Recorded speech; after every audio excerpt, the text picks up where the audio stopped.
जय हिंद दोस्तों, आज हम लोग देखेंगे रेलवे सामान्य अध्ययन, जो कि हम लोग का ये पिनाइकल पब्लिकेशन का बुक है और ये फर्स्ट एडिशन का बुक है। इस बुक में आपको जो है 5200 प्लस एमसीक्यू जो कि टीसीएस एग्जाम में पूछे गए हैं। आपका एनटीपीसी सीबीटी 1 में सारे प्रश्नों को इसमें डाला गया है, जो कि ये चैप्टर वाइज करके इसमें दिया गया है। इस बुक की हम लोग खासियत की बात करें तो जितने भी प्रश्न हुए हैं सबको अलग अलग करके इसमें दिया गया है। जैसे कि आपका फिजिक्स हो गया, केमिस्ट्री हो गया, फिर आपका स्टैटिक जीके हो गया, करंट अफेयर्स हो गए, यानी कि सबको अलग अलग करके जो कि आपको याद करने में आसानी होगा, ये सारे प्रश्नों को डाला गया है। बहुत से स्टूडेंट इस बुक के बारे में नहीं जानते होंगे। तो ये जो पिनाइकल पब्लिकेशन का बुक है, इसमें आपका मैथ का भी सेट आता है, अंग्रेजी का भी सेट आता है और रीजनिंग का भी सेट आता है, जो कि ये सबसे बेस्ट बुक होने वाला है। तो चलिए हम लोग इसको शुरू करते हैं।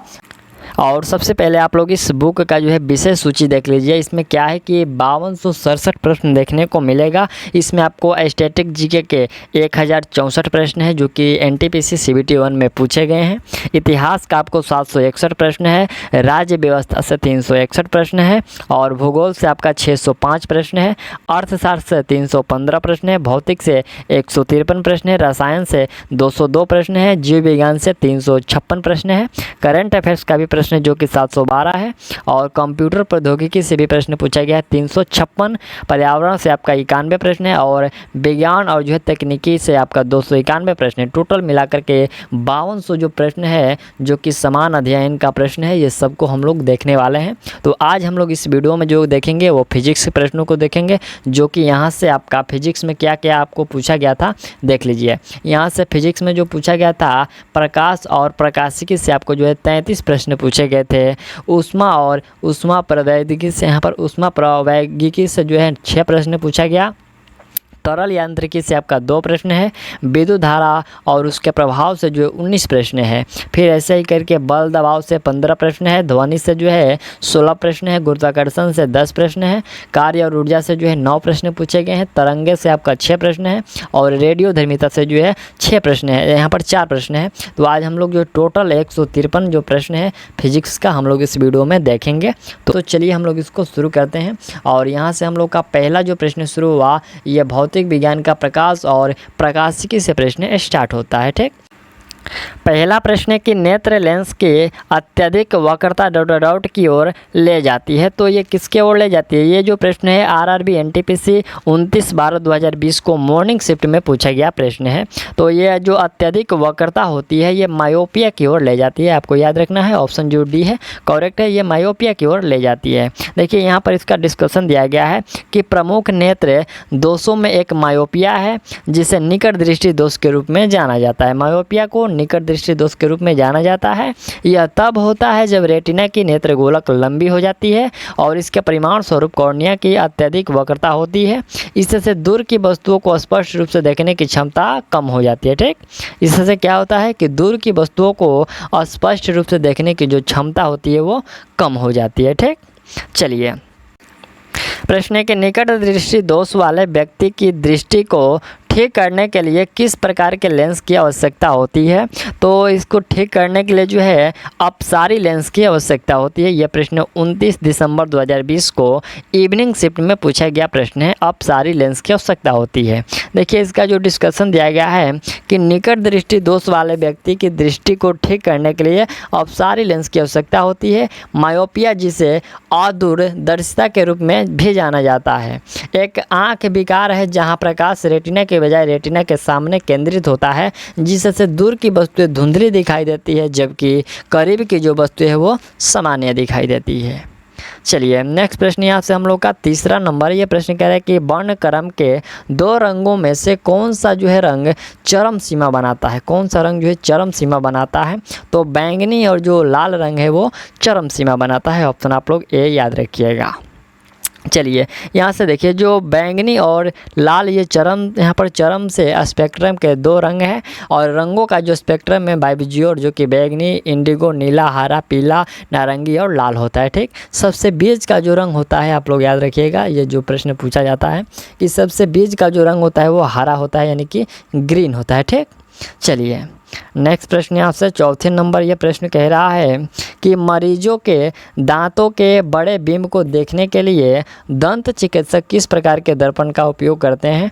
तो जो दंत चिकित्सक होते हैं वे अवतल दर्पण का प्रयोग करते हैं। ये आपको 9 जनवरी 2021 को मॉर्निंग शिफ्ट में पूछा गया प्रश्न है। और आप लोग एक बात और ध्यान दीजिएगा कि जो प्रश्न जितने बार रिपीट हुआ है उसको कोशिश करिएगा कि आप लोग याद कर लें, क्योंकि जो प्रश्न जितने बार अधिक रिपीट हुआ है उतना ही वो इम्पोर्टेंट प्रश्न है, तभी वो रिपीट हुआ है। ठीक, चलिए नेक्स्ट प्रश्न यहाँ से हम लोग का ये तो देखिए, यहाँ से अवतल दर्पण का उपयोग दंत चिकित्सक द्वारा रोगियों के दांत की बड़ी छवियों को देखने के लिए किया जाता है।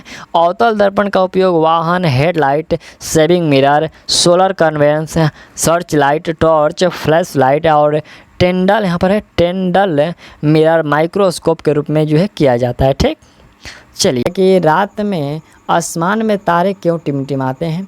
तो ये जो टिमटिमाते हैं तारे के प्रकाश के वायुमंडलीय अपवर्तनांक के कारण ये तारे टिमटिमाते हैं। चलिए अगला प्रश्न यहाँ से छठा नंबर ये कह रहा है कि आँखों की अपनी फोकस लंबाई को समायोजित करके निकट और दूर की वस्तुओं दोनों पर ध्यान केंद्रित करने की क्षमता को आउट कहा जाता है। तो इसको समंजन कहते हैं। क्या कहते हैं, यहाँ से है कि निकट और दूर दोनों की वस्तुओं को जो है ध्यान केंद्रित करके क्षमता को आँख को यहाँ पर डॉट कहते हैं, तो उसको समंजन कहते हैं, दोनों को इक्वल करता है। चलिए नेक्स्ट यहाँ से जो प्रश्न में इसमें दिया गया है कि अपनी फोकस लंबाई को समायोजित करके निकट और दूर दोनों वस्तुओं पर ध्यान केंद्रित करने की आँखों की क्षमता को जो है समंजन कहा जाता है। और सामान्य स्वस्थ आँख के लिए जो है सामान्य स्वस्थ आँख के लिए कम से कम जो है स्पर्श दृष्टि जो होता है वो 25 सेंटीमीटर होता है। चलिए अगला यहाँ से सातवां जो प्रश्न हम लोग का है, कह रहा है कि रेगिस्तान में यात्रियों को अक्सर पानी की एक सीट का प्रकाशमयी भ्रम होता है जहाँ वास्तव में कोई भी मौजूद नहीं होता, इसे क्या कहा जाता है। ये जो प्रश्न 11 जनवरी 2021 में इवनिंग शिफ्ट में पूछा गया प्रश्न है। तो देखिए ये इसको मृंग तीर्णा कहते हैं। ये जो मृंग तीर्णा क्या है कि आप जब भी गर्मी के दिनों में जो है आप सड़कों पर देखिएगा तो कुछ दूरी पर जो है धुंधला धुंधला जल के प्रतिबिंब जैसा कुछ दिखाई देता है और पास जाने पर वो गायब हो जाता है। तो वही प्रश्न है कि रेगिस्तान में जो है इस प्रकार की घटना जो है अत्यधिक देखने को मिलता है। तो पूछा गया कि इसे क्या कहते हैं। तो इसे मृंग त्रिंग कहते हैं या फिर मृंग मृचिका भी कहते हैं। ठीक, अन्य कई नामों हैं, तो आप लोग जो भी याद रखिएगा एक दो याद रख लीजिएगा। और राइट आंसर इसमें हम लोग का सी होगा। देखिए यहाँ पर इसको मिराज भी कहते हैं। क्या कहते हैं, इसे मिराज के नाम से भी जाना जाता है। चलिए आठवां प्रश्न हम लोग का है कि एक माध्यम के प्रकाश को अपवर्तित करने की क्षमता को डॉट के संदर्भ में भी व्यक्त किया जा सकता है। तो इसको प्रकाशीय घनत्व के रूप में भी व्यक्त किया जा सकता है। ऑप्शन आप लोग जो है बी करेक्ट कर लीजिए। चलिए नेक्स्ट प्रश्न हम लोग देखते हैं। नेक्स्ट जो प्रश्न यहाँ से हम लोग का 9 नंबर है। यह प्रश्न कह रहे हैं कि गोलीय दर्पण के परावर्तक पृष्ठ का केंद्र बिंदु क्या कहलाता है। तो वह जो केंद्र बिंदु है उसे ध्रुव कहते हैं। प्रश्न फिर से देख लीजिए कि गोलीय दर्पण के जो परावर्तक पृष्ठ का केंद्र होता है उसे क्या कहते हैं। तो उसे ध्रुव कहते हैं। ऑप्शन बी याद रखिएगा। चलिए नेक्स्ट प्रश्न देखते हैं। 10 नंबर जो यह प्रश्न है कह रहा है कि वह क्षेत्र जहाँ स्रोत से आने वाला सारा प्रकाश अवरुद्ध हो जाता है वो क्या कहलाता है। तो वह अवरुद्ध हो जाता है उसे प्रछाया कहते हैं। क्या कहते हैं, प्रछाया। यह 13 जनवरी 2021 के मॉर्निंग शिफ्ट में पूछा गया प्रश्न है। चलिए अगला प्रश्न यहाँ से 11 नंबर है कि मनुष्यों में निकट दृष्टि दोष क्या कहलाता है। तो निकट दृष्टि दोष ये मायोपिया कहलाता है। हम लोगों ने अभी इसका प्रश्न रिपीट कर लिया है, तो आप लोग इसको याद रखिएगा कि मनुष्यों का निकट दृष्टि दोष क्या कहलाता है, मायोपिया कहलाता है। चलिए अगला 12 नंबर प्रश्न है कि निम्नलिखित में से कौन प्रकाश के अपवर्तन का उदाहरण नहीं है। प्रकाश के अपवर्तन का उदाहरण नहीं है। ये जो आप सूर्यास्त का लाल रंग होता है ये अपवर्तन का उदाहरण नहीं है। ठीक, प्रकाश के ये अपवर्तन का उदाहरण नहीं है। देखिए डूबते सूरज का लाल रंग प्रकाश के प्रकीर्णन का उदाहरण है। किसका उदाहरण है ये, प्रकाश के प्रकीर्णन का। जबकि अपवर्तन के उदाहरण में कैमरा, आँख, पानी की बूंदें, दूरबीन, पानी के गिलास से प्रकाश का अपवर्तन, माइक्रोस्कोप, टेलीस्कोप, कांच इत्यादि होते हैं। चलिए अगला प्रश्न देखते हैं यहाँ से 13 नंबर जो प्रश्न है, यह प्रश्न कह रहा है कि वह लेंस जो बीच में पतला और परिधि पर जो है मोटा होता है वह क्या कहलाता है। देखिए बीच में पतला लेकिन परिधि पर मोटा, आप लोग देख रहे हैं यही लेंस है वो, तो इस लेंस को क्या कहते हैं, इसे अवतल लेंस कहते हैं। क्या कहते हैं, अवतल लेंस। Option A correct. चलिए अगला प्रश्न हम लोग का देखिए, ये 14 नंबर जो प्रश्न है फिर रिपीट हो रहा है। कह रहा है कि मरीज के दांतों की बड़ी छवि को देखने के लिए दंत चिकित्सक किस प्रकार के दर्पण का उपयोग करते हैं। तो वह दंत चिकित्सक जो होते हैं अवतल दर्पण का उपयोग करते हैं। Option B correct. चलिए नेक्स्ट प्रश्न यहाँ से हम लोग का 15 नंबर, ये प्रश्न कह रहा है कि आकाश का रंग नीला जो है वो किसके कारण होता है। तो नीला जो होता है प्रकाश के प्रकीर्णन के कारण होता है। अभी हम लोग इस प्रश्न को रिपीट किए हैं। चलिए अगला प्रश्न यहाँ से 16 नंबर जो ये प्रश्न कह रहा है कि प्रिज्म से प्रकाश के गुजरने पर कौन सा रंग सबसे कम विचलित होता है। सबसे कम विचलित होने वाला जो रंग है वह लाल रंग है। ऑप्शन सी करेक्ट कर लीजिए। चलिए अगला प्रश्न यहाँ से हम लोग का 17 नंबर है। यह प्रश्न कह रहा है कि अपने 7 घटक रंगों में प्रकाश के विक्षेपण की घटना की खोज डॉट ने 1666 में की थी। तो 1666 में आइजैक न्यूटन के द्वारा किया गया था। ठीक, आपको याद रखना है 7 रंग का जो प्रकाश के विक्षेपण की घटना है उसका खोज आइजैक न्यूटन के द्वारा 1666 में किया गया। चलिए नेक्स्ट प्रश्न यहाँ से 18 नंबर जो प्रश्न कह रहा है कि यदि एक लेंस की फोकस से दूरी 25 सेंटीमीटर है तो उस लेंस की क्षमता क्या होगी। तो उस लेंस की क्षमता जो होगी वो 4 डाईऑप्टर होगी। डी का मतलब डाईऑप्टर। चलिए यहाँ से इसका सोल्यूशन दिया गया है कि हम जानते हैं कि लेंस की क्षमता डाईऑप्टर है। एक डाईऑप्टर बराबर यहाँ पर जो है एक डाईऑप्टर इक्वल 1 फोकस लंबाई एफ है। तो एफ बराबर 25 सेंटीमीटर बराबर 0.25 मीटर और डी बराबर जो है 1/0.25 मीटर, इसके इक्वल 4D होगा। ठीक, चलिए अगला यहाँ से 19 नंबर जो प्रश्न कह रहा है कि प्रिज्म के माध्यम से प्रकाश पारित करके स्पेक्ट्रम प्राप्त करने वाला पहला व्यक्ति कौन था। तो वह पहला व्यक्ति आइजैक न्यूटन था। ऑप्शन डी याद रखिएगा, आइजैक न्यूटन। अगला यहाँ से हम लोग का 20 नंबर प्रश्न, देखिए 20 नंबर जो प्रश्न है कि लेजर का पूर्ण रूप क्या होता है। ये फुल फॉर्म पूछा गया है कि लेजर का फुल फॉर्म क्या होता है। तो ये जो प्रश्न है 22 फरवरी 2021 के इवनिंग शिफ्ट में पूछा गया प्रश्न है और इसका राइट आंसर जो होगा वह लाइट एम्प्लीफिकेशन बाय स्टिमुलेटेड, यहाँ पर स्टिमुलेटेड एमिशन ऑफ रेडिएशन होता है। ऑप्शन आप लोग जो है डी देख लीजिए और यहाँ से आपका राइट आंसर डी होगा। ठीक, देखिए जो ये लेजर का फुल फॉर्म दिया गया है light amplification by stimulated emission of radiation. Laser एक यहाँ पर लेजर के प्रकार जो होते हैं वो solid state laser, gas laser, liquid laser और सेमीकंडक्टर लेजर। लेजर का आविष्कार जो है वो गोल्डमैन ने किया था। लेजर का आविष्कार किसने किया था, गोल्डमैन के द्वारा किया गया था। ठीक, चलिए अगला प्रश्न देखा जाए 21 नंबर क्या है। यहाँ से 21 नंबर जो प्रश्न कह रहा है कि टॉर्च, सर्च लाइट और वाहन मोट यहाँ पर जो है और वाहन हेडलाइट में आमतौर पर जो है किस प्रकार के दर्पण का उपयोग किया जाता है। तो इसमें हम लोग का जो अवतल दर्पण का प्रयोग किया जाता है। ठीक, यह प्रश्न जो है 3 बार जो है घुमा करके रिपीट कर दिया गया। चलिए नेक्स्ट प्रश्न यहाँ से 22 नंबर जो है प्रश्न कर रहा है कि हृदय की विकिरण की खोज किसके द्वारा की गई। तो हृदय का विकिरण का जो खोज है यह किया गया था आइजैक न्यूटन के द्वारा। चलिए अगला यहाँ से हम लोग का 23 नंबर जो प्रश्न है कि हाइपरमेट्रोपिया डॉट का उपयोग करके ठीक किया जा सकता है। तो हाइपर जो मोटोपिया है ये उत्तल लेंस का प्रयोग करके ठीक किया जा सकता है। ऑप्शन बी होगा। ठीक, चलिए अगला प्रश्न यहाँ से हम लोग का 24 नंबर है कि वाहनों में रियर व्यू बिग मिरर के रूप में किस प्रकार के दर्पण का उपयोग किया जाता है। तो इसमें उत्तल दर्पण का प्रयोग किया जाता है। यह 3 मार्च 2021 के इवनिंग शिफ्ट में पूछा गया प्रश्न है। चलिए अगला प्रश्न देख लेते हैं। यहाँ से 25 नंबर जो ये प्रश्न हम लोग का है, ये कह रहा है कि हाइपरमेट्रोपिया या दूरदृष्टि वाले व्यक्ति के लिए निकट बिंदु सामान्य निकट बिंदु से डॉट दूर होता है, कितना होता है? तो ये जो दूर होता है 25 सेंटीमीटर दूर होता है सामान्य दूरी से। चलिए अगला प्रश्न हम लोग का 26 नंबर है। प्रश्न कह रहा है कि वे पदार्थ जिनके माध्यम से वस्तुओं को देखा जा सकता है लेकिन स्पष्ट रूप से नहीं देखा जा सकता है, वह डॉट पदार्थ कहलाते हैं। तो वह जो होते हैं परभासी पदार्थ कहलाते हैं। प्रश्न समझिए कि इसमें कहा जा रहा है कि वस्तु को देखा जा सकता है लेकिन स्पष्ट रूप से नहीं, धुंधला दिखा जा सकता है, तो उसको परभासी कहेंगे। ये जो पारदर्शी होता है, तो पारदर्शी में जो है पूर्ण रूप से आर पार देखा जा सकता है, और जो अपरभासी है तो अपरभासी में कुछ भी नहीं देखा जा सकता है, इस तरफ से उस तरफ। चलिए नेक्स्ट प्रश्न देखते हैं।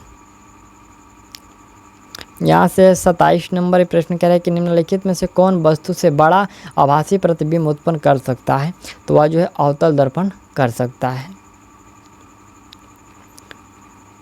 अगला यहाँ से 28 नंबर प्रश्न है कि प्रकाश यात्रा करता है। प्रकाश यात्रा जो है ये सरल रेखा में करता है। अगला हम लोग का यहाँ से 29 नंबर प्रश्न देख लीजिए। यह प्रश्न है कि मायोपिक व्यक्ति के लिए कौन सा लेंस उपयुक्त रहेगा? कौन सा उपयुक्त रहेगा? तो अवतल लेंस जो होता है वो उपयुक्त होगा मायोपिक व्यक्ति के लिए। अगला यहाँ से हम लोग का 30 नंबर प्रश्न है कि इंद्रधनुष एक प्राकृतिक घटना है जो दर्शाता है। तो ये जो दर्शाता है फैलाव को, यानी जो है विक्षेपण को दर्शाता है। ऑप्शन डी करेक्ट कर लीजिए। यह प्रश्न जो है 19 मार्च 2021 को मॉर्निंग शिफ्ट में पूछा गया प्रश्न है।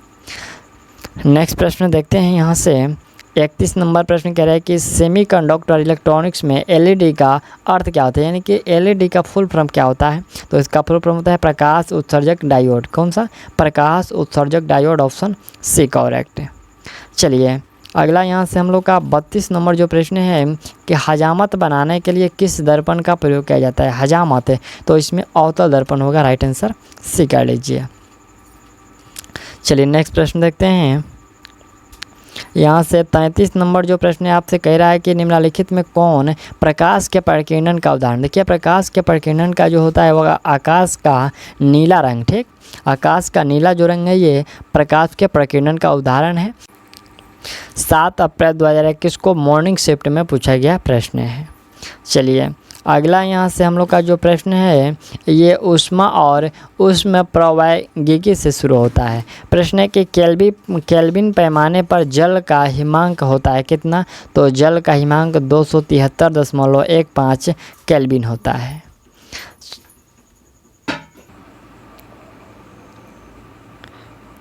अगला प्रश्न यहाँ से 35 नंबर है। प्रश्न कह रहा है कि निम्नलिखित में से किस उपकरण का उपयोग अपेक्षाकृत उच्च तापमान को मापने के लिए किया जाता है जो भट्टियों में मापा जाता है? तो इसमें भट्टियों में मापा जाता है। यहाँ पर पायरोमीटर का जो है उच्च तापमान का जो है तापमान मापने के लिए प्रयोग करते हैं। ऑप्शन आप लोग से याद रखिएगा। चलिए अगला यहाँ से 36 नंबर जो प्रश्न है ये कह रहा है कि ज्वाला 3 भागों से बनी होती है। यहाँ पर जो अंतरतम भाग, मध्य भाग और बाहरी भाग। तो अंतरतम भाग काला क्यों होता है? तो अंतरतम भाग जो काला होता है जले हुए कार्बन कणों की उपस्थिति के कारण जो है वह काला होता है। चलिए नेक्स्ट प्रश्न हम लोग का यहाँ से 37 नंबर जो प्रश्न ये कह रहा है कि मानव शरीर का सामान्य तापमान क्या है? तो इसका जो तापमान होता है 98.6 डिग्री फ़ारेनहाइट होता है।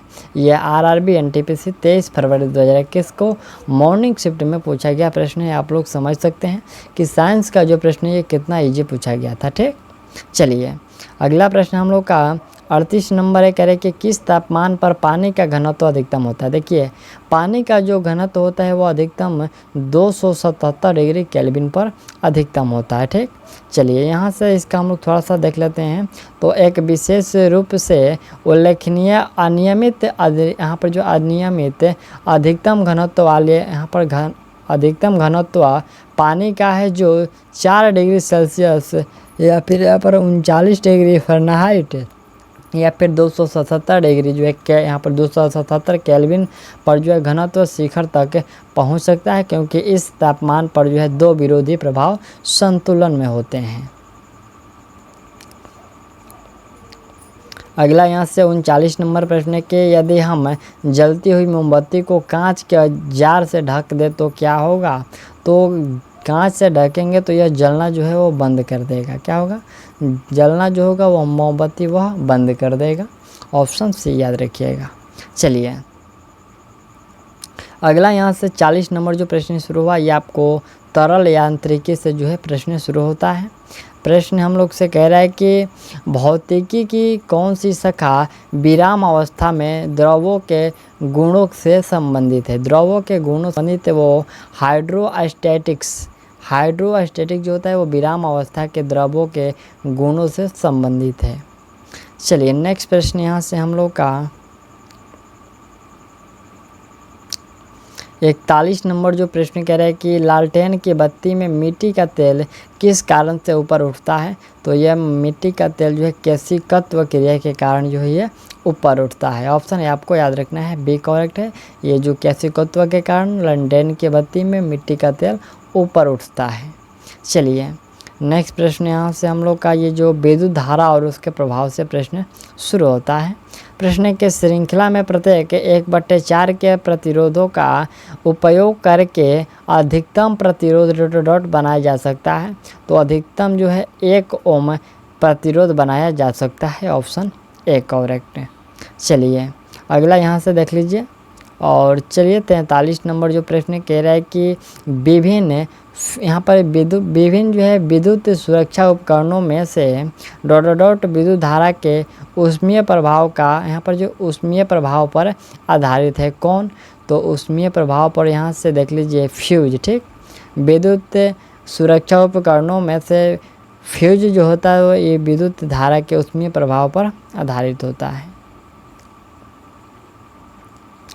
अगला 44 नंबर प्रश्न है कि आधुनिक विद्युत जनरेटर सिद्धांत पर कार्य करता है। तो जनरेटर जो होता है वह विद्युत प्रेरण के सिद्धांत पर कार्य करता है। ऑप्शन आप लोग भी याद रखिएगा। ये जो प्रश्न है 11 जनवरी 2021 को मॉर्निंग शिफ्ट में पूछा गया प्रश्न है।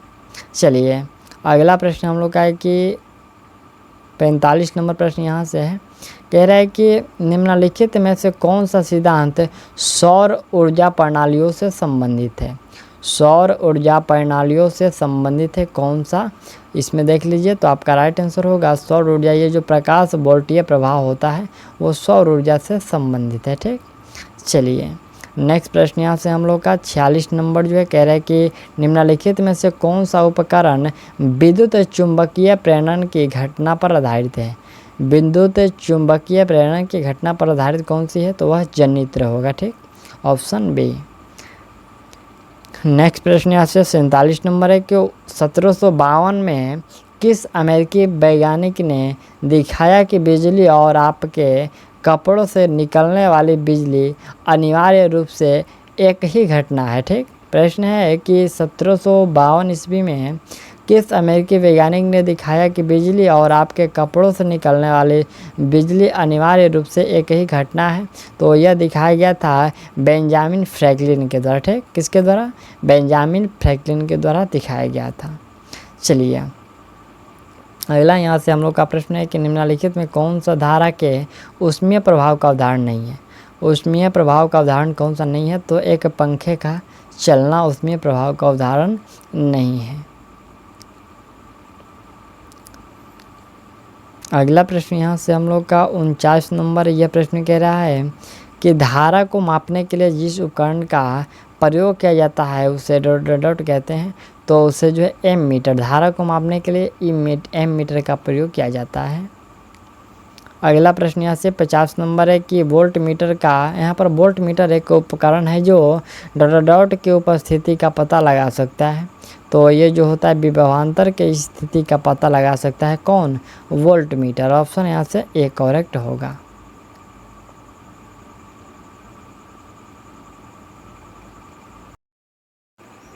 अगला प्रश्न यहाँ से 51 नंबर है। प्रश्न कह रहा है कि किसी परिपथ में धारा के प्रवाह की दिशा दिखाने के लिए किस यंत्र का प्रयोग किया जाता है? तो इसमें गैल्वेनोमीटर का प्रयोग किया जाता है। ठीक, किसी परिपथ में धारा के प्रवाह को दिखाने के लिए जो है गैल्वेनोमीटर का प्रयोग किया जाता है। चलिए नेक्स्ट प्रश्न हम लोग का यहाँ से 52 नंबर प्रश्न है कि प्रत्यावर्ती धारा को दृष्ट धारा में बदलने के लिए निम्नलिखित में से किस उपकरण का प्रयोग किया जाता है? तो इसमें जो है संशोधक का प्रयोग किया जाता है। किसका? संशोधक का प्रयोग किया जाता है। ऑप्शन आप लोग जो है डी कर लीजिएगा। संशोधक का मतलब भी होता है रेक्टिफायर का प्रयोग किया जाता है। चलिए नेक्स्ट प्रश्न हम लोग का यहाँ से 53 नंबर जो प्रश्न कह रहा है कि एक स्वतंत्र रूप से यहाँ पर निलंबित चुंबक हमेशा डॉट डॉट दिशा में संरेखित होता है। तो ये जो हमेशा होता है उत्तर दक्षिण दिशा में संरेखित होता है। ऑप्शन आप लोग से याद रखिएगा। चलिए अगला प्रश्न यहाँ से 54 नंबर है। प्रश्न कह रहा है कि एक एकीकृत परिपथ को सामान्यतः डॉट डॉट के रूप में जाना जाता है।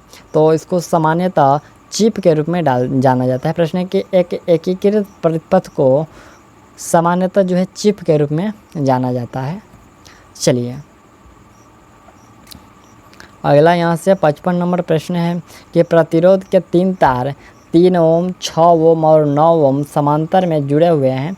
परिपथ का कुल प्रतिरोध कितना होगा? तो इसमें परिपथ का कुल प्रतिरोध जो होगा वो 18/11 ओम होगा। ऑप्शन आप लोग बी करेक्ट कर लीजिए। देखिए यहाँ पर बनाया गया है कि 18 ओम कैसे होगा। तो यहाँ से प्रतिरोध के 3 तार जो 6 ओम, यहाँ पर 3 ओम, 6 ओम और 9 ओम समानांतर में जुड़े हुए हैं। तो इस मामलों में जो सर्किट का कुल प्रतिरोध होगा 1/R equal 1/R1 plus 1/R2 plus 1/R3 और 1 यहाँ पर जो 1/3 प्लस इसमें ऐसे करके 11 बटे इसका जो ऐड कर दिया गया है, जोड़ दिया गया है। तो 18/11 ओम। ठीक, चलिए अगला यहाँ से 56 नंबर जो प्रश्न है, ये प्रश्न कह रहा है प्रश्न के यांत्रिक ऊर्जा को वैद्युत ऊर्जा में बदलने के लिए किस उपकरण का प्रयोग करें? देखिए यांत्रिक ऊर्जा को वैद्युत ऊर्जा में बदलने के लिए जो है डायनेमो का प्रयोग किया जाता है। ऑप्शन आप लोग से याद करिएगा, डायनेमो का। चलिए अगला यहाँ से इसका देखिए सॉल्यूशन दिया गया है कि डायनेमो का उपयोग यांत्रिक ऊर्जा को विद्युत ऊर्जा में बदलने के लिए किया जाता है। इसे मोटर जनरेटर भी कहते हैं, जिसका उपयोग हमारे घरों को गर्म करने, टीवी देखने, यहाँ पर घरों को गर्म करने, टीवी देखने आदि के लिए जो है किया जाता है। चलिए अगला यहाँ से 57 नंबर प्रश्न है कि जनरेटर एक ऐसा उपकरण है जो निम्नलिखित को परिवर्तित करता है। तो ये होता है यांत्रिक ऊर्जा को वैद्युत ऊर्जा में परिवर्तित करता है जनरेटर। ये 11 मार्च 2021 का इवनिंग शिफ्ट में पूछा गया प्रश्न है। चलिए और अगला प्रश्न यहाँ से 58 नंबर है। कह रहा है कि किसी वस्तु पर विद्युत आवेश की उपस्थिति की पहचान करने के लिए किस उपकरण का प्रयोग किया जाता है? तो इसमें जो है इलेक्ट्रोस्कोप का प्रयोग किया जाता है। ऑप्शन याद रखिएगा, किसी वस्तु पर विद्युत आवेश की उपस्थिति को जो है पहचानने के लिए इलेक्ट्रोस्कोप का प्रयोग किया जाता है। चलिए नेक्स्ट प्रश्न यहाँ से हम लोग का ये क्या दिया गया, यहाँ पर इलेक्ट्रोस्कोप का उपयोग किसी वस्तु पर विद्युत आवेश की उपस्थिति पहचानने के लिए किया जाता है। चलिए नेक्स्ट प्रश्न हम लोग का यहाँ से 59 नंबर जो प्रश्न है, ये कह रहे हैं कि एमसीबी का पूर्ण रूप क्या है? एमसीबी का ये मॉर्निंग शिफ्ट में पूछा गया है 3 अप्रैल 2021 को। तो इसका फुल फॉर्म होता है यहाँ पर जो मिनिएचर सर्किट ब्रेकर होता है। ठीक, आप लोग याद रखिएगा, मिनिएचर सर्किट ब्रेकर होता है। ऑप्शन ए करेक्ट होगा। ठीक, चलिए अगला प्रश्न यहाँ से हम लोग का 60 नंबर है। प्रश्न कह रहा है कि जनरेटर एक उपकरण है जो परिवर्तित करता है। तो ये परिवर्तित करता है यांत्रिक ऊर्जा को वैद्युत ऊर्जा में। ये प्रश्न जो है 3 बार रिपीट हो चुका है, देख लीजिए 3 बार रिपीट हो चुका, आप लोग इसको याद रखिएगा। चलिए अगला यहाँ से 61 नंबर प्रश्न है कि कौन सा विद्युत उपकरण जूल के तापमान के नियम पर आधारित नहीं है? जूल के तापमान पर आधारित नियम नहीं है। तो यहाँ पर जो बिजली के प्लग और स्विच ये जो है जूल के तापमान के नियम पर आधारित नहीं है। चलिए अगला प्रश्न देखते हैं यहाँ से 62 नंबर है। कह रहे हैं कि चुंबकीय प्रवाह की इकाई है क्या? तो चुंबकीय प्रवाह की जो इकाई होता है वो वेबर होता है। अगला है कि निम्नलिखित में से कौन सा मेटा, यहाँ पर मेटालाइट्स का गुण है, मेटालाइट्स का गुण कौन सा है, तो सेमीकंडक्टर जो होता है अर्धचालक उपधातु एक, यहाँ पर जो अर्धचालक उपधातु का एक गुण है।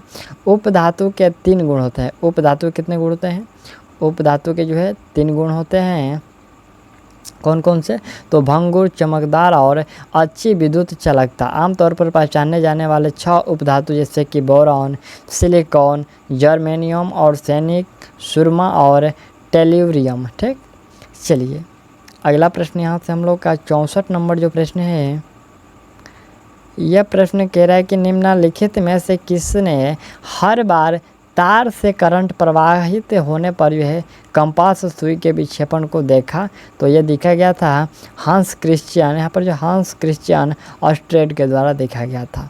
ऑप्शन डी याद रखिएगा। चलिए अगला प्रश्न यहाँ से हम लोग का बल और दबाव से जो है प्रश्न शुरू हुआ। प्रश्न है कि न्यूटन के गति के प्रथम नियम का जो है दूसरा नाम क्या है, तो उसका दूसरा नाम है जड़त्व का नियम। ऑप्शन ए याद रखिएगा। चलिए अगला प्रश्न यहाँ से 66 नंबर है। प्रश्न कह रहे हैं कि द्रव्यमान m और वेग जो है v से गतिमान किसी वस्तु का संवेग क्या होगा, तो उसका संवेग होगा mv। ठीक, यहाँ से ये इवनिंग शिफ्ट में है, 7 जनवरी 2021 को पूछा गया है। और इसका देख लीजिए, ये हम जानते हैं कि संवेग बराबर क्या होता है, द्रव्यमान गुना वेग होता है, तो गतिज ऊर्जा बराबर 1/2 इंटू द्रव्यमान गुना वेग का जो है स्क्वायर है। उसके बाद है स्थितिज ऊर्जा में आपका द्रव्यमान गुना गुरुत्वा और गुना ऊंचाई होता है। चलिए अगला यहाँ से 67 नंबर जो प्रश्न है कि गति के 3 नियम किसके द्वारा प्रस्तावित किए गए थे, तो यह प्रस्तावित किया गया था न्यूटन के द्वारा। ठीक, गति के 3 नियम जो है न्यूटन ने 1687 में अपनी पुस्तक फिलोसफी नेचुरलिस प्रिंसिपिया मैथमेटिका में जो है प्रस्तावित किए थे। ठीक, चलिए अगला प्रश्न यहाँ से 68 नंबर ये कह रहे हैं कि 14 किलो द्रव्यमान और 28 मीटर प्रति सेकंड वेग के यहाँ पर जो है वेग के वाली वस्तु का संवेग कितना होगा, तो इसमें संवेग पूछा गया है कितना होगा, इसमें संवेग होगा 392 किलोमीटर प्रति सेकंड होगा। ठीक, देख लीजिए ये कैसे बनाया गया है, इसमें आपको 14 में आपको 28 से गुणा कर दिया गया है। चलिए अगला प्रश्न हम लोग का यह प्रश्न कह रहा है कि कोरियोलिस बल के बारे में निम्नलिखित में से कौन सा कथन गलत। देखिए जो कोरियोलिस बल है उसके बारे में कौन सा कथन गलत है, तो यह मंडलीय दबाव में अंतर के कारण होता है, यह वायुमंडलीय दबाव में अंतर के कारण होता है, यह कथन गलत है। बाकी जो कथन है सभी सही है, लेकिन इसका हम लोग जो है डिटेल्स देखते हैं। तो हवा को विक्षेपित करने वाली यहाँ पर जो अक्षय शक्ति यहाँ पर कोरियोलिस बल है। कोरियोलिस बल घूमने वाली वस्तुओं पर गति पर लागू होता है, यह वस्तु के द्रव्यमान और वस्तु के घूमने की दर से निर्धारित होती है। कोरियोलिस बल वस्तु की धुरी के लंबवत है, बस यहाँ पर पृथ्वी अपनी धुरी पर पश्चिम से पूर्व की ओर घूमती है। चक्रवात कोरियोलिस प्रभाव के प्रभाव, यहाँ पर जो चक्रवात जो होता है वो कोरियोलिस प्रभाव के उदाहरण है। चलिए अगला प्रश्न यहाँ से 70 नंबर है, कह रहा है कि हम उस बल को क्या कहते हैं जो हवा की दिशा को प्रभावित करता है और पृथ्वी के अपनी धुरी पर जो है घूमने के कारण होता है, तो उसे कोरियोलिस बल कहते हैं। ठीक, चलिए नेक्स्ट प्रश्न हम लोग देखते हैं। 71 नंबर प्रश्न कह रहा है कि एक ही पदार्थ के अणुओं के बीच लगने वाले आकर्षण बल को क्या कहते हैं, तो उस आकर्षण बल को संसंजक बल कहते हैं। अगला पॉइंट हम लोग का ये 72 नंबर कह रहा है कि न्यूटन के गति के दूसरे नियम का समीकरण क्या है। दूसरे नियम का समीकरण होता है कि F बराबर AP, यानी कि F बराबर यानी कि बल बराबर द्रव्यमान गुना त्वरण होगा। चलिए नेक्स्ट प्रश्न यहाँ से हम लोग का 73 नंबर ये कह रहे हैं कि निम्नलिखित में से सबसे कम घर्षण बल कौन सा। देखिए सबसे कम जो घर्षण बल होता है वो रोलिंग होता है। ठीक, ये प्रश्न 7 मार्च 2021 को इवनिंग शिफ्ट में पूछा गया प्रश्न है। अगला प्रश्न हम लोग देखते हैं, ये 74 नंबर कह रहा है कि एक स्थिर बल 10 किलोग्राम द्रव्यमान की वस्तु पर 2 सेकंड की अवधि के लिए कार्य करता है। यह वस्तु के वेग को 5 मीटर प्रति सेकंड से बढ़ा करके 10 मीटर प्रति सेकंड कर देता है। लागू बल का परिमाण ज्ञात कीजिए। अब यदि बल 5 सेकंड की अवधि के लिए लगाया जाए तो उस वस्तु का जो है अंतिम वेग कितना होगा। ठीक, उस वस्तु का अंतिम वेग बताना है कितना होगा। यहाँ से देख लीजिए, इसका अंतिम वेग होगा, बल जो लागू होगा, बल बराबर 25 न्यूटन, अंतिम वेग जो है 17.5 मीटर प्रति सेकंड होगा। ऑप्शन आप लोग जो है डी करेक्ट कर लीजिएगा।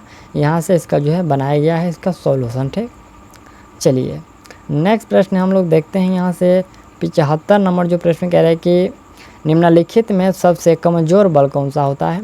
तो सबसे कमज़ोर जो है गुरुत्वाकर्षण बल होता है। ठीक, अगला प्रश्न हम लोग का 76 नंबर कह रहा है कि आइजैक न्यूटन ने गति के कितने नियम दिए थे। तो आइजैक न्यूटन के द्वारा गति के 3 नियम दिए गए। कितने? 3 नियम दिए गए। चलिए अगला प्रश्न हम लोग का है कि निम्नलिखित में कौन आर्किमिडीज के सिद्धांत पर आधारित नहीं। देखिए आर्किमिडीज के सिद्धांत पर जो आधारित है कौन सा नहीं है। तो हवाई जहाज़ के पंखों की डिजाइनिंग यह आर्किमिडीज के सिद्धांत पर आधारित नहीं है। 78 नंबर जो प्रश्न कह रहा है कि द्रवों में घर्षण कहलाता है। क्या कहलाता है? ये जो द्रवों में घर्षण होता है वो चिपचिपापन कहलाता है, यानी कि श्यानता कहलाता है। चलिए अगला प्रश्न यहाँ से हम लोग का 79 नंबर प्रश्न कह रहा है कि गति ओडोमीटर, यहाँ पर ओडोमीटर से उस तरह की यहाँ पर जो है गति ओडोमीटर से उसी तरह संबंधित है जैसे दबाव जो होता है। तो ये बैरोमीटर, दबाव जो होता है ये बैरोमीटर से होता है और गति जो होता है वो ओडोमीटर से मापा जाता है। चलिए अगला यहाँ से ध्वनि से प्रश्न हम लोग का शुरू हुआ। प्रश्न है कि निम्नलिखित में से किस माध्यम से ध्वनि गति नहीं करती है। तो ध्वनि जो होती है वो निर्वात में गमन नहीं करती है। ऑप्शन बी करेक्ट होगा। चलिए 81 नंबर प्रश्न यहाँ से प्रश्न कह रहे हैं कि एक सभागार में ध्वनि की निरंतरता ध्वनि के बार बार परिवर्तन का परिमाण है और इसे डॉट डॉट कहा जाता है। तो और इसे अनुसरण कहते हैं। क्या कहते हैं? इसे अनुसरण या फिर अनुरणन कहते हैं। ठीक, चलिए नेक्स्ट प्रश्न हम लोग का 82 नंबर प्रश्न है कि सोनार का पूर्ण रूप क्या है। देखिए सोनार का पूर्ण रूप ये 16 जनवरी 2021 का मॉर्निंग शिफ्ट में पूछा गया प्रश्न है। सोनार का मतलब होता है साउंड नेविगेशन एंड यहाँ पर जो रेंजिंग होता है। ठीक, साउंड नेविगेशन एंड रेंजिंग होता है। ऑप्शन आप लोग ए करेक्ट कर लीजिएगा। चलिए इसका फुल फॉर्म है। अगला प्रश्न देख लेते हैं। यह 83 नंबर प्रश्न कह रहा है कि निम्नलिखित में से किसका उपयोग धातु के ब्लॉकों, यहाँ पर जो धातु के ब्लॉकों में छिद्र एवं दरार का पता लगाने के लिए किया जाता है। किसका? तो इसमें किया जाता है अनुसरण का प्रयोग। ऑप्शन ए जो है आप लोग करेक्ट कर लीजिएगा, अनुसरण। अगला प्रश्न यहाँ से 84 नंबर है। कह रहा है कि एक माइक्रोफोन डॉट डॉट परिवर्तित करता है। तो ये जो माइक्रोफोन होता है ध्वनि ऊर्जा को विद्युत ऊर्जा में परिवर्तित करता है। ऑप्शन आप लोग ये याद रखिएगा, ध्वनि ऊर्जा को जो है विद्युत ऊर्जा में माइक्रोफोन बदलता है। चलिए नेक्स्ट प्रश्न यहाँ से देखते हैं। 85 नंबर प्रश्न कह रहा है कि ठोस से गैसीय माध्यम में जाने पर ध्वनि की गति डॉट डॉट करती है। तो जो ध्वनि की गति होती है वह घटती है। ठीक, ठोस से गैसीय माध्यम में जाने पर जो ध्वनि की गति होती है वो क्या है कि घटती है। आप लोग याद रखिएगा। चलिए अगला प्रश्न यहाँ से हम लोग का 86 नंबर कह रहा है कि ध्वनि की तीव्रता को मापने के लिए निम्नलिखित में से किस इकाई का प्रयोग किया जाता है। तो ध्वनि का जो तीव्रता है वो डेसिबल में यानी कि जो है डीबी में नापा जाता है। ऑप्शन आप लोग ये याद रखिएगा। देखिए जो डेसिबल हम लोग थोड़ा सा बात कर लेते हैं। तो ध्वनि की तीव्रता मापने के लिए डेसिबल का प्रयोग किया जाता है। 1 पास्कल, यहाँ पर 1 पास्कल 1 न्यूटन गति वर्ग मीटर का दबाव है और यह जो इसका एसआई आधार, इसका जो एसआई आधार होता है वह इकाइयों में 1 किलोग्राम प्रति मीटर प्रति सेकंड वर्ग क्यूरी इसका प्रतीक एसआई रेडियोधर्मिकता की एक गैर एसआई इकाई है और जिसे मूल रूप से 1910 में परिभाषित किया गया था। जूल कार्य ऊर्जा की इकाई है। प्रश्न है कि हम दूसरों को ध्वनि तरंगों की यहाँ पर विवर्तन, देखिए यहाँ पर एक क्वेश्चन में होगा कि विवर्तन के कारण बगल के कमरों से हमसे बात करते हुए सुनते हैं। ये सभी विवर्तन के कारण होती है। चलिए अगला प्रश्न यहाँ से हम लोग का 88 नंबर है, कह रहे हैं कि संचार के लिए हाथी 103 डेसिबल तक का शोर कर सकते हैं। संचार के लिए हाथी जो है 103 डेसिबल का जो है शोर कर सकते हैं, लेकिन वे अक्सर कम आवृत्ति वाली ध्वनि का उपयोग करते हैं, जिससे यहाँ पर जिनमें से कुछ को ज़मीन से गुजारा जाता है। इन इकाइयों को क्या कहते हैं? तो ज़मीन से गुजारा जाता है, इसको क्या कहते हैं? इसको कहा जाता है इंफ्रासाउंड। क्या कहते हैं? इंफ्रासाउंड कहते हैं। ऑप्शन आप लोग भी कर लीजिए। संचार के लिए हाथी 103 डेसिबल तक का जो है शोर कर सकते हैं, लेकिन वे अक्सर कम आवृत्ति वाली ध्वनि का उपयोग करते हैं। इसमें से कुछ को ज़मीन से गुजारा जाता है। इन ध्वनियों को क्या कहा जाता है? तो जो ज़मीन से ध्वनियाँ गुजरती है इसको इंफ्रासाउंड कहते हैं। ऑप्शन बी याद रखिएगा।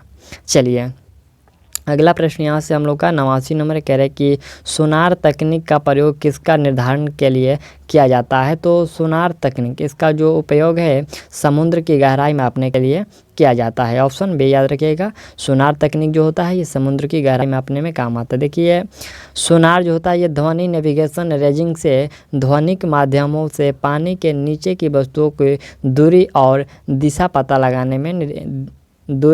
पता लगाने और निर्धारित करने की तकनीक है। लुईस निक्सन ने 1906 में हिमखंडों का पता लगाने के तरीके के रूप में सबसे पहले सोनार प्रकार के जो है सुनने वाले उपकरण का आविष्कार किया था।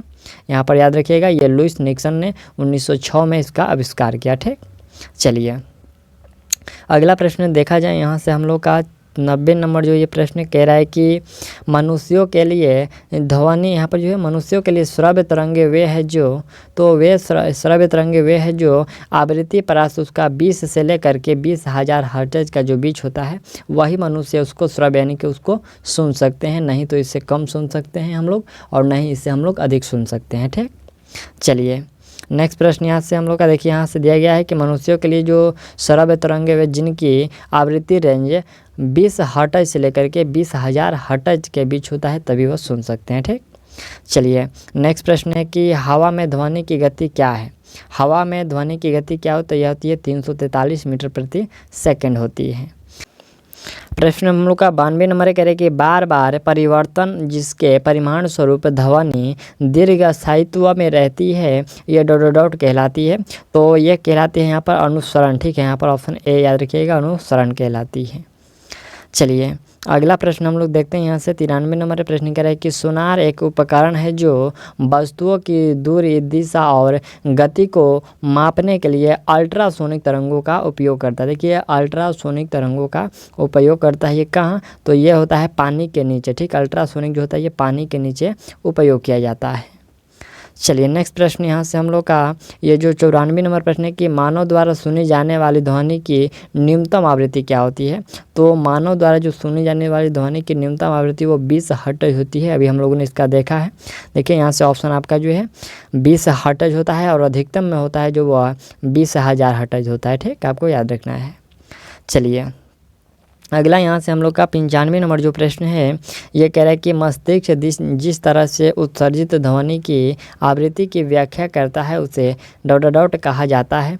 तो उससे जो है पिच कहा जाता है। ठीक, याद रखिएगा मनुष्य यहाँ पर मस्तिष्क जो है जिस तरह से उत्सर्जित ध्वनि की आवृत्ति की व्याख्या करता है उसे पिच कहा जाता है। अगला यहाँ से हम लोग का जो है ये गुरुत्वाकर्षण से प्रश्न स्टार्ट हुआ। ठीक, देखिए प्रश्न हम लोग का कह रहा है कि यदि किसी व्यक्ति का द्रव्यमान पृथ्वी की सतह पर 60 किलोग्राम है तो चंद्रमा की सतह पर उस व्यक्ति का द्रव्यमान कितना होगा? तो पृथ्वी पर यदि 60 किलोग्राम है तो जो चंद्रमा पर होगा वो भी 60 किलोग्राम होगा। ठीक, ऑप्शन आप लोग कितना? ऑप्शन जो है सी याद रखिएगा, 60 किलो होगा। देखिए यहाँ पर क्या होता है कि यदि किसी व्यक्ति का द्रव्यमान पृथ्वी की सतह पर 60 किलोग्राम है तो चंद्रमा की सतह पर भी उस व्यक्ति का द्रव्यमान ठीक वैसा ही रहेगा, अर्थात वह 60 किलोग्राम रहेगा। ठीक, क्योंकि द्रव्यमान जड़त्व का मात्रात्मक माप है जो सभी पदार्थों का एक मूलभूत गुण है और यह पदार्थ की स्थिति का जो है स्थिति या स्थान बदलने से नहीं बदलता है। ठीक, चलिए अगला यहाँ से 97 नंबर प्रश्न करें कि सापेक्षता का सिद्धांत संबंधित है किससे? तो सापेक्षता का जो सिद्धांत है वो अल्बर्ट आइंस्टीन से संबंधित है। ऑप्शन आप लोग जो है डी याद रखिएगा। सापेक्षता का सिद्धांत किसने दिया? तो ये अल्बर्ट आइंस्टीन दिए थे। ये जो प्रश्न पूछा गया है 28 दिसंबर 2020 को ये इवनिंग शिफ्ट में पूछा गया प्रश्न है। चलिए अगला प्रश्न हम लोग का है कि यहाँ पर उस विश्व प्रसिद्ध वैज्ञानिक का नाम बताइए जिसे उनके सापेक्षता के सिद्धांत के लिए जाना जाता है। देखिए यहाँ पर सापेक्षता के सिद्धांत के लिए किसे जाना जाता है, तो आपका राइट आंसर होगा अल्बर्ट आइंस्टीन को जो है सापेक्षता के सिद्धांत के लिए जाना जाता है। चलिए नेक्स्ट प्रश्न हम लोग देखते हैं। यहाँ से 99 नंबर जो प्रश्न है, यह प्रश्न कह रहा है कि ग्रहों की गति का नियम किसने प्रतिपादित किया। तो ग्रहों का गति का जो नियम है ये जॉनसन केपलर के द्वारा प्रतिपादित किया गया था। ऑप्शन डी याद रखिएगा, ग्रहों का गति किसने, तो यहाँ पर केपलर, सिर्फ आपको केपलर याद रखना है। चलिए अगला यहाँ से हम लोग का ये 100 नंबर प्रश्न कह रहा है कि 1921 में अल्बर्ट आइंस्टीन को डॉट के लिए नोबेल पुरस्कार से सम्मानित किया गया था। तो उनको नोबेल पुरस्कार, देखिए उनको जो है प्रकाश से विद्युत प्रभाव के लिए अल्बर्ट आइंस्टीन को 1921 ईस्वी में नोबेल पुरस्कार से सम्मानित किया गया था, याद रखिएगा। चलिए नेक्स्ट प्रश्न यहाँ से हम लोग का 101 नंबर है कि गुरुत्वाकर्षण का नियम किसके द्वारा दिया गया था। गुरुत्वाकर्षण का जो नियम है ये आइजैक न्यूटन के द्वारा, यानी कि सर आइजैक न्यूटन के द्वारा दिया गया था। चलिए नेक्स्ट प्रश्न यहाँ से हम लोग का 102 नंबर है कि यहाँ पर जी गुरुत्वाकर्षण का मान r त्रिज्या के मान से भिन्न होता है। एक छात्र डॉट पर न्यूनतम जो है जी का निरीक्षण करेगा। ये जो एक छात्र है यहाँ कहाँ, तो ये भूमध्य रेखा पर जो है न्यूनतम जी का जो है मान वो निरीक्षण करेगा। ठीक, चलिए यहाँ से भूमध्य रेखा। और नेक्स्ट प्रश्न यहाँ से हम लोग का 103 नंबर जो प्रश्न है ये कह रहा है कि 103 कह रहा है कि जी का मान अधिकतम होता है कहाँ। तो जी का मान जो अधिकतम होता है ये ध्रुव पर होता है। ऑप्शन आप लोग डी याद रखिएगा। चलिए नेक्स्ट प्रश्न हम लोग देखते हैं। यहाँ से 104 नंबर कह रहे हैं कि ग्रहों की गति के नियम की खोज किसने की। तो इसका खोज किया गया था केपलर के द्वारा। ग्रहों के गति का नियम ये जो है दूसरी बार रिपीट हो रहा है, जो कि 27 मार्च 2021 को ये इवनिंग शिफ्ट में पूछा गया प्रश्न है। चलिए अगला प्रश्न 105 नंबर है। यह प्रश्न कह रहा है, प्रश्न के निम्नलिखित में, यहाँ पर जो निम्नलिखित कथन दिए गए विकल्पों में से किस कानून पर लागू होता है, किस कानून पर लागू होता है। प्रश्न है कि किसी भी ग्रह को सूर्य से मिलने वाली रेखा समान समयांतराल में समान क्षेत्रफलों का भ्रमण करती है। तो ये जो लागू होता है लॉ ऑफ मोशन, यानी कि जो है गति के नियम पर ये लागू होता है। पूछा गया कि जो किस पर लागू होता है, तो ये गति के नियम पर लागू होता है। चलिए अगला यहाँ से हम लोग का कार्य और ऊर्जा से जो है प्रश्न स्टार्ट हुआ। ठीक, देखिए प्रश्न है कि निम्नलिखित में कौन सी एक अदिश राशि है। अदिश राशि कौन सा, तो द्रव्यमान जो होता है वो अदिश राशि है। देखिए अदिश राशि की हम लोग थोड़ा सा बात कर लेते हैं। तो यहाँ इसका दिया गया है कि द्रव्यमान एक भौतिक गुण है और त्वरण के प्रतिरोध का एक उपाय है। जब एक शुद्ध बल लगाया जाता है और यह एक अदिश राशि है, इसकी इकाई जो है यहाँ पर इसकी कोई दिशा नहीं होती। ठीक, इसकी क्या है कि अदिश राशि की इसकी कोई दिशा नहीं होती है। चलिए नेक्स्ट प्रश्न हम लोग का 107 नंबर है कि जूल में क्या मापा जाता है। तो जूल में जो है ऊर्जा मापा जाता है। ऑप्शन सी करिए। चलिए अगला यहाँ से प्रश्न है कि पवन चक्की पवन की किस और जो यहाँ पर किस ऊर्जा का उपयोग करती है। तो ये जो है गतिज ऊर्जा का उपयोग करती है। पवन जो चक्की होती है वह पवन यानी कि हवा के गतिज ऊर्जा का उपयोग करती है। चलिए अगला यहाँ से 109 नंबर प्रश्न कह रहा है कि कार्य करने की दर को शक्ति कहते हैं। शक्ति का इकाई क्या होता है। तो शक्ति का इकाई यहाँ पर वाट होता है, याद रखिएगा वाट होता है। ऑप्शन बी करेक्ट है। चलिए नेक्स्ट यहाँ पर हम लोग का दिया गया है कि पावर यानी कि वाट का W से डिनोट करते हैं और यहाँ पर 1 हॉर्स पावर बराबर 740 वाट होता है। तापमान को केल्विन यानी कि K से डिनोट करते हैं। करंट को यहाँ पर एम्पियर को A से और वोल्टेज या फिर संभावित अंतर को जो है V से डिनोट करते हैं। चलिए अगला 110 नंबर प्रश्न है कि निम्नलिखित में कौन सा एक गैर नवीकरणीय संसाधन नहीं है। गैर नवीकरणीय संसाधन इसमें से जो सौर ऊर्जा है वो नहीं है। ठीक, चलिए अगला प्रश्न यहाँ से 111 नंबर जो प्रश्न है, यह प्रश्न कह रहा है कि रासायनिक ऊर्जा को विद्युत ऊर्जा में बदलने के लिए निम्नलिखित में से किस उपकरण का उपयोग किया जाता है। तो रासायनिक ऊर्जा को विद्युत ऊर्जा बदलने के लिए जो है बैटरी का उपयोग किया जाता है। ठीक, आपको याद रखना है बैटरी का। चलिए नेक्स्ट प्रश्न यहाँ से हम लोग देखिए, यहाँ से थोड़ा सा हम लोग जान लेते हैं कि बैटरी का उपयोग जो है रासायनिक ऊर्जा को वैद्युत ऊर्जा में बदलने के लिए किया जाता है।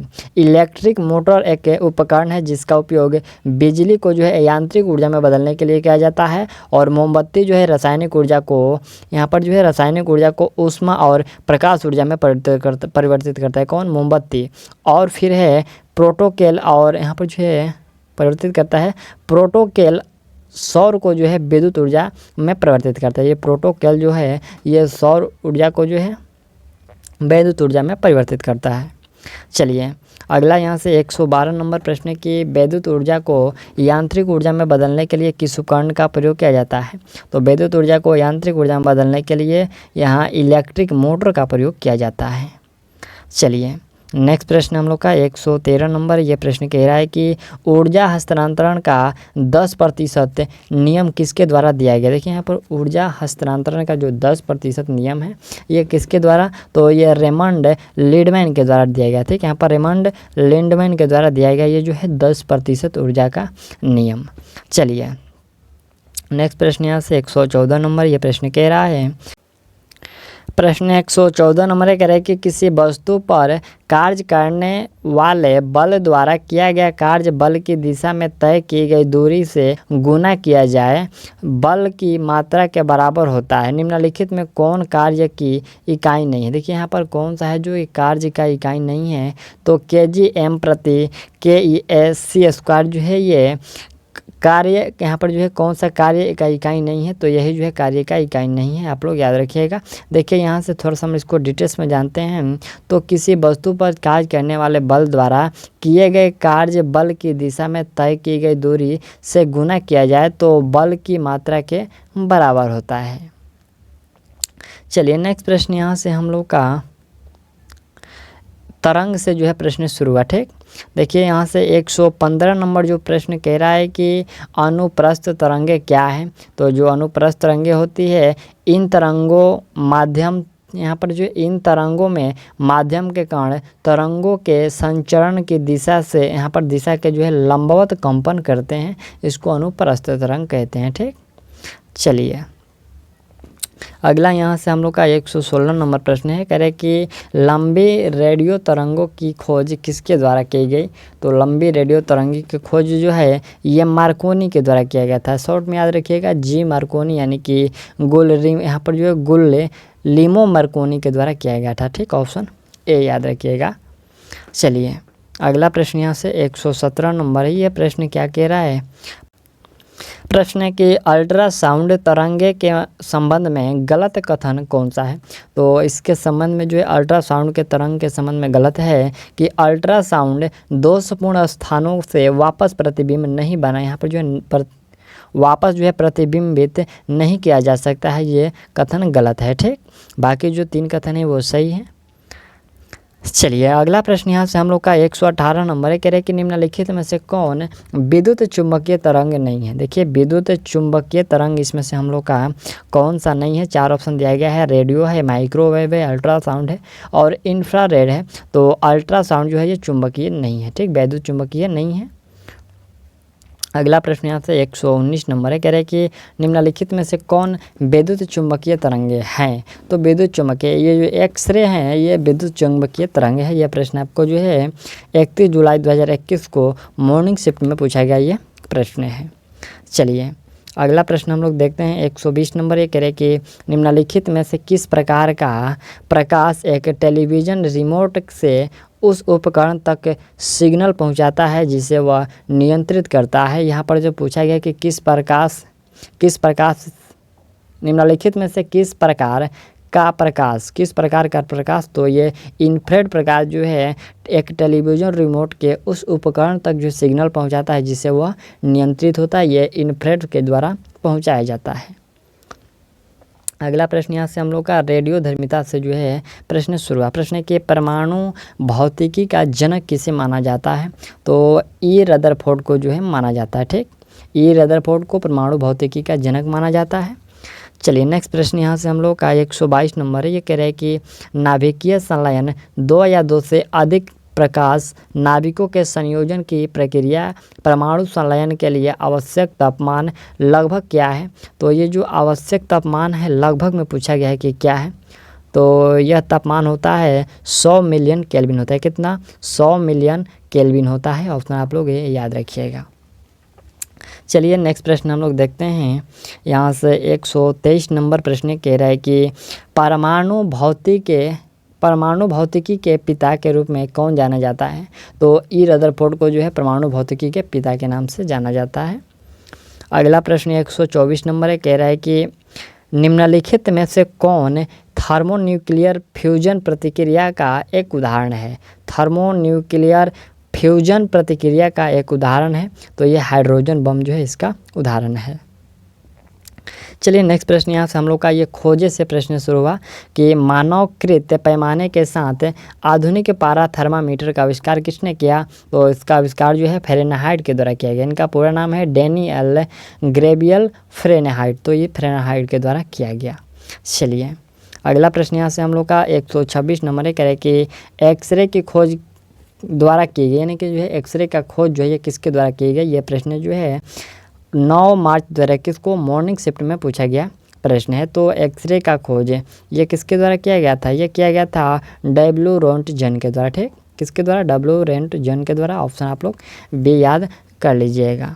चलिए नेक्स्ट प्रश्न यहाँ से हम लोग का इकाइयाँ और माप, जैसे कि बल का SI मात्रा क्या होता है? तो न्यूटन होता है। और बल देखिए यहाँ पर बल बराबर क्या होता है? द्रव्यमान गुना त्वरण, यानी कि kg मीटर प्रति सेकंड स्क्वायर न्यूटन। चलिए अगला प्रश्न यहाँ से हम लोग का 128 नंबर है। ये प्रश्न कह रहा है कि लेंस की क्षमता का SI मात्रक कहलाता है। तो लेंस का जो क्षमता का SI मात्रक होता है वो डायोप्टर कहलाता है, डी से डिनोट किया जाता है। चलिए अगला प्रश्न यहाँ से हम लोग का 129 नंबर है। प्रश्न है कि ध्वनि की SI इकाई का नाम किस भौतिक विज्ञानी के समान में रखा गया था? ध्वनि का, यहाँ पर ध्वनि की SI इकाई का जो नाम है भौतिकी के जो है कौन से वैज्ञानिक के नाम पर रखा गया? तो ये हेनरिक रुडोल्फ हर्ट्ज के नाम पर रखा गया था SI इकाई का नाम। ऑप्शन आप लोग से याद रखिएगा। और चलिए अगला प्रश्न हम लोग का यहाँ से देखिए, ये जो ध्वनि की SI इकाई का नाम जो है जर्मन वैज्ञानिक थे, जर्मन भौतिक विज्ञानी हेनरिक रुडोल्फ हर्ट्ज के समान में रखा गया था। ठीक, चलिए अगला प्रश्न हम लोग का यहाँ 130 नंबर कह रहे हैं कि प्रतिरोध की SI इकाई क्या है? प्रतिरोध की SI इकाई क्या होता है? ओम होता है। क्या होता है? प्रतिरोध की SI इकाई जो होता है वो ओम होता है। और अगला यहाँ से प्रश्न 31 नंबर कह रहे हैं कि एक प्रकाश वर्ष डॉट डॉट डॉट की इकाई है। तो ये जो होता है दूरी का इकाई है। एक प्रकाश वर्ष, देखिए एक प्रकाश वर्ष वह दूरी है जो प्रकाश की किरण एक पृथ्वी वर्ष में यात्रा करती है या 6 ट्रिलियन मील यानी कि 9.7 ट्रिलियन किलोमीटर है। प्रकाश प्रति सेकंड लगभग जो है ये 3 लाख किलोमीटर के वेग से चलता है। ठीक है, ये प्रकाश जो है 3 लाख किलोमीटर की वेग से जो है ये चलता है प्रति सेकंड। ठीक, अगला यहाँ से 132 नंबर ये प्रश्न कह रहा है कि चुंबकीय प्रवाह की SI इकाई क्या है? चुंबकीय प्रवाह की SI इकाई क्या है? तो वेबर है। ऑप्शन आप लोग भी याद रखिएगा। और चलिए नेक्स्ट प्रश्न देखते हैं। 133 नंबर प्रश्न कह रहा है कि निम्न में से कौन एक सदिश राशि नहीं है? सदिश राशि कौन सा नहीं है? ये प्रश्न जो है 9 मार्च 2021 को मॉर्निंग शिफ्ट में पूछा गया प्रश्न है। तो आपका राइट आंसर होगा जो शक्ति है यह एक सदिश राशि नहीं है। अगला यहाँ से 34 नंबर प्रश्न हम लोग का है कि बल की इकाई क्या है? बल का इकाई जो होता है वो kg मीटर सेकेंड इन्वर्स 2 होता है। ऑप्शन आप लोग बी, यहाँ पर ऑप्शन आप लोग डी याद रखिएगा। ठीक, चलिए देखिए यहाँ से दिया गया है कि बल का SI मात्रक न्यूटन होता है और 1 न्यूटन जो होता है 1 किलोग्राम मीटर सेकंड इन्वर्स 2 के बराबर होता है। बल का मूल सूत्र जो होता है F बराबर m है, जहाँ F जो होता है वो बल के लिए और जो m होता है वो किलोग्राम में द्रव्यमान के लिए और जो मीटर यहाँ पर मीटर सेकंड इन्वर्स 2 में त्वरण के लिए है। और यह न्यूटन का गति का दूसरा नियम है। ठीक, ये क्या है? ये जो सूत्र है न्यूटन गति का, ये दूसरे नियम का ये सूत्र है। चलिए अगला प्रश्न है कि रेडियोधर्मिता की इकाई क्या है? रेडियोधर्मिता की SI जो है इकाई क्या है? यह प्रश्न जो है इवनिंग शिफ्ट में पूछा गया है। तो इसका इकाई क्या है? इसका इकाई होता है वेकेरल। क्या होता है? वेकेरल। ऑप्शन आपका ए करेक्ट होगा। चलिए अगला यहाँ से 136 नंबर प्रश्न है कि दाब का एसआई मात्रक। यहाँ पर जो है एसआई मात्रक क्या होता है? तो पास्कल होता है। अगला प्रश्न यहाँ से 137 नंबर है, कह रहे कि निम्नलिखित में से कौन एक अदिश राशि नहीं है? देखिए एक अदिश राशि नहीं है, तो बल जो होता है वह एक अदिश राशि नहीं है। और नेक्स्ट प्रश्न देख लीजिए, यहाँ पर अदिश राशि दिया गया है, तो अदिश मात्रा है दूरी, गति, ये द्रव्यमान, तापमान, ऊर्जा, कार्य, आयतन, क्षेत्रफल। और जो सदिश राशियों के उदाहरण में जो होता है ये विस्थापन, वेग, स्थिति और बल, और यहाँ पर जो है बल, अघूर्ण, ये सभी शामिल है। तो कहने का मतलब है कि यहाँ से जो है अदिश राशि, यहाँ पर अदिश राशि में होता है गति होता है, दूरी होता है, द्रव्यमान होता है, तापमान, ऊर्जा और आयतन, क्षेत्रफल, कार्य होते हैं। और जो सदिश राशि है इसमें विस्थापन, वेग, स्थिति, बल और बल, अघूर्ण होता है। ये आपको याद कर लेना है, ये आपको इससे प्रश्न आपको हर एक सेट में देखने को मिल जाता है। ठीक, चलिए अब यहाँ से जो हम लोग का प्रश्न शुरू हुआ, ये विविध प्रश्न शुरू हुआ, यानी कि जो है मिक्सिंग प्रश्न है, मिसलेनियस। कह रहे कि ऑटोमोबाइल में एक उपकरण लगा होता है जो तय की गई दूरी को दर्शाता है, इसे चुनिए। तो तय की गई दूरी को दर्शाता है, ये ओडोमीटर होता है जो कि यह दूरी का माप करता है। ठीक, चलिए अगला प्रश्न यहाँ से हम लोग का 139 नंबर प्रश्न कह रहा है, यह है कि हवा की गति मापने के लिए निम्न में से किस उपकरण का प्रयोग किया जाता है? देखिए हवा का जो गति मापने के लिए उपकरण का प्रयोग किया जाता है, यूडोमीटर है, एनीमोमीटर है, फिर आपका एमीटर है और हाइग्रोमीटर है। कौन सा होगा? तो आपका राइट आंसर यहाँ पर एनीमोमीटर होगा। ठीक, चलिए अगला प्रश्न यहाँ से हम लोग का 140 नंबर ये प्रश्न कह रहा है कि हाइग्रोमीटर क्या मापता है? देखिए यहाँ पर हाइग्रोमीटर है तो ये जो होता है आर्द्रता मापता है। ठीक, हाइग्रोमीटर जो होता है यह हवा में नमी या जल वाष्प की मात्रा को मापने के लिए मौसम विज्ञान में उपयोग किया जाने वाला एक उपकरण है। अगला प्रश्न यहाँ से 141 नंबर कह रहे हैं कि E बराबर MC स्क्वायर का समीकरण किसने दिया? तो ये दिया गया था अल्बर्ट आइंस्टीन के द्वारा। अगला प्रश्न हम लोग का 142 नंबर, ये कह रहा है कि निम्नलिखित कथन किसने कहा हम भारतीयों के बहुत ऋण है? देखिए यहाँ पर हम भारतीयों के बहुत ऋणी हैं जिन्होंने हमें गिनना सिखाया, जिसके बिना कोई सार्थक वैज्ञानिक खोज नहीं हो सकता था। ये कथन किसने कहा था? तो ये कथन जो है अल्बर्ट आइंस्टीन का है कि ये उसने कहा था कि हम भारतीयों के बहुत ऋणी है। ऋणी का मतलब होता है हम भारतीयों के बहुत कर्जदार है जिन्होंने हमें गिनना सिखाया, यानी कि जो है जीरो का खोज किया। ठीक, चलिए अगला प्रश्न हम लोग का ये 143 नंबर प्रश्न कह रहे हैं कि भारत का त्रिस्तरीय परमाणु ऊर्जा कार्यक्रम किसने तैयार किया? तो त्रिस्तरीय जो ऊर्जा कार्यक्रम है ये किसके द्वारा ये तैयार किया गया था? होमी जहांगीर भाभा के द्वारा। ऑप्शन आप लोग जो है ए करेक्ट याद रखिएगा। चलिए अगला प्रश्न 144 नंबर ये कह रहे हैं कि 2012 में IIT कानपुर में तापमान नियंत्रित ग्रीन होम बनाने की प्रेरणा कहाँ से मिली? तो ये प्रेरणा मिला हुआ तो कोकून संरचना से। कहाँ से? कोकून संरचना से। ऑप्शन डी याद रखिएगा। चलिए नेक्स्ट प्रश्न यहाँ से हम लोग का 145 नंबर जो प्रश्न है ये कह रहे हैं कि निम्नलिखित में कौन सुमेलित नहीं है? कौन सा जो सुमेलित नहीं है? तो पहले ऑप्शन में है कि कंपास जो कि नेविगेशन के लिए उपयोग किया जाता है और यह है उत्तर दक्षिण दिशाओं को इंगित करता है।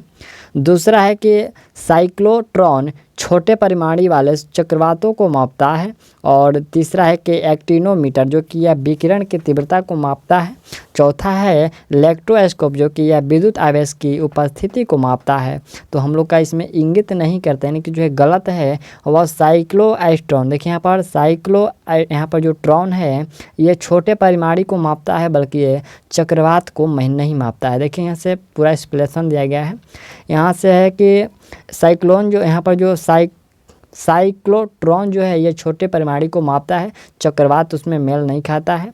यहाँ पर जो साइक्लोट्रॉन एक ऐसा उपकरण है जिसका उपयोग आवेशित पिंडों को पार किए गए विद्युत और चुंबकीय क्षेत्रों का उपयोग करके यहाँ पर जो है उपयोग करके बहुत अधिक वेगों तक पहुँचाने के लिए किया जाता है। चलिए अगला यहाँ से 146 नंबर जो प्रश्न कह रहा है कि बल्बों में प्रयुक्त टंगस्टन फिलामेंट का गलनांक क्या होता है। तो इसका जो गलनांक होता है वो 3422 डिग्री सेल्सियस होता है। ऑप्शन आप लोग जो है बी कर लीजिएगा। टंगस्टन को जो है W से डिनोट किया जाता है। अगला प्रश्न यहाँ से हम लोग का, और इसका देखिए इसका परमाणु संख्या जो होता है क्रमांक होता है वो 74 होता है। चलिए नेक्स्ट प्रश्न यहाँ से 147 नंबर कह रहे हैं कि निम्नलिखित में कौन एक लाइट डिटेक्टर मशीन है। लाई डिटेक्टर मशीन है कौन सा। तो इसमें पॉलीग्राफ जो होगा ये लाई डिटेक्टर मशीन है। नेक्स्ट प्रश्न यहाँ से हम लोग का यहाँ 148 नंबर जो प्रश्न है, यह प्रश्न कह रहा है कि स्प्रिंग बैलेंस का एक उपकरण है। स्प्रिंग बैलेंस एक उपकरण है जिसका उपयोग आमतौर पर किसी वस्तु पर कार्य करने वाले डॉट को मापने के लिए किया जाता है। तो यह किया जाता है बल को मापने के लिए। अगला प्रश्न हम लोग का 149 नंबर है कि GEO का फुल फॉर्म क्या होता है। तो इसका फुल फॉर्म होता है भू स्थैतिक पृथ्वी कक्ष होता है। क्या होता है? भू स्थैतिक पृथ्वी कक्ष होता है। ऑप्शन आप लोग जो है सी याद रखिएगा। चलिए नेक्स्ट प्रश्न यहाँ से हम लोगों का 150 नंबर प्रश्न कह रहा है कि एनीमोमीटर एक उपकरण है जिसका उपयोग मापने के लिए किया जाता है। क्या? तो हवा की गति मापने के लिए एनीमोमीटर का प्रयोग किया जाता है। अगला प्रश्न यहाँ से हम लोग का 151 नंबर है। ये कह रहा है कि मुझे खड़े होने की जगह दो और दुनिया को हिला दूंगा। ठीक है, मुझे खड़े होने की जगह दो और मैं दुनिया को हिला दूंगा। किस प्रसिद्ध वैज्ञानिक ने ये शब्द कहे थे? तो ये देखिए यहाँ पर सर आइजैक न्यूटन है, गैलीलियो है, अल्बर्ट आइंस्टीन है और यहाँ से आर्किमिडीज है। ठीक, तो ये जो कथन है ये आर्किमिडीज का है कि मुझे खड़े होने का जगह दो और मैं दुनिया को हिला दूंगा। ऑप्शन डी याद रखिएगा, ये कथन आर्किमिडीज का है। चलिए नेक्स्ट प्रश्न, और यहाँ से हम लोग का 152 नंबर जो प्रश्न कह रहा है कि डॉट एक विद्युत रोधी का उपकरण नहीं है। तो इसमें मानव शरीर जो होता है ये विद्युत रोधी का उपकरण नहीं है। बाकी जो हीरा होता है, रबर होता है, कांच होता है, ये सभी विद्युत रोधी का उपकरण है। अगला हम लोग का यहाँ से 153 नंबर जो प्रश्न है कि निम्नलिखित में कौन सा उपकरण मुख्य रूप से सैन्य पनडुब्बियों में उपयोग किया जाता है।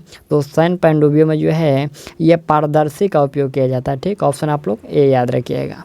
चलिए अगला यहाँ से जो इसका दिया गया है कि पेरिस्कोप यानी कि पारदर्शी भूमि और समुद्री युद्ध पनडुब्बी नेविगेशन और अन्य जगहों में इस्तेमाल किया जाने वाला एक ऑप्टिकल उपकरण है जो एक यहाँ पर जो एक पर्यवेक्षक को अपने परिवेश को देखने में सक्षम बनाता है। जबकि अंडा यहाँ पर जो अंडर कवर कवच के पीछे यह अंडर कवर कवच के पीछे या फिर जलमग्न रहता है। एक पोडोस्कोप एक चिकित्सा उपकरण है जिसमें एक प्रकाश जुड़ा होता है और इसका उपयोग जो है शरीर के गुहा या फिर अंग के अंदर देखने के लिए किया जाता है। ठीक, चलिए तो यहाँ तक हम लोगों का जो 153 प्रश्न था जो कि ये NTPC CBT 1 का ये ऑल शिफ्टों का प्रश्न था जो कि भौतिक विज्ञान का था। तो हम लोगों ने इसको सारा को कंप्लीट कर लिया और अगला जो वीडियो होगा आपको बायोलॉजी या फिर जो है केमिस्ट्री का आ जाएगा। तो आप लोग थोड़ा सा वेट करिएगा और चलिए मिलते हैं अगले वीडियो में। तब तक के लिए थैंक्स, ऑल दी बेस्ट।